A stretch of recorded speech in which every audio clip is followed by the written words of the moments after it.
大家好，我是瑞瑞。你们是怎么截取游戏画面的呢？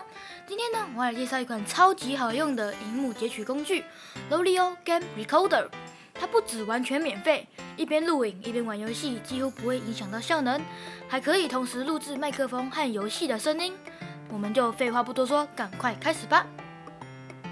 进到 Lolio Game Recorder 的官网之后，底下有一些对软体的基本介绍。点击右上角大大的橘色 Download， 档案就会下载下来了。接着打开，选择语言。很可惜这个软体不支援繁体中文，但其实它的操作非常的简单，很多设定只要设定一次就好了。选择 English， 按 OK， 点选 Install， 接着等它跑完，打开来就会长这样。整体画面非常的简洁，最上面这个就是要选取你要录制的页面，基本上有很多程式都支援。最右边这个大大的红色按钮就是开始录制，在下面可以看到你设定的快捷键，系统预设是 F6。接着是设定，这个等等再介绍。这里是设定电脑的声音，旁边是设定麦克风的声音，不要搞错咯。再来这个按钮是删除影片，如果录制的不满意，可以直接点选这个按钮，就不用打开档案夹删除了。打开档案资料夹，如果找不到影片存在哪个资料夹，就可以点这个咯。接下来这个功能真的很方便，可以把你录制好的影片直接上传到 YouTube。最左边这个最好不要点，这个软体免费是因为它是跟另外一款剪辑软体捆起来卖的，但是它的剪辑软体是真的不好用。不用担心，它的录影还是完全免费的，不会哪天突然跟你要钱。那我们就回来看一下设定吧。第一个，选取影片储存的地方，这边可以选择影片的品质。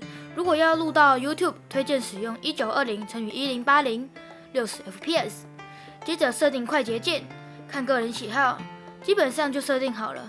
点选 Close， 这边附上一段由 Lolio Game Recorder 录制的画面。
好，那我们今天影片就这边结束。如果你喜欢我的影片，欢迎按赞加订阅。那大家再见喽，拜拜。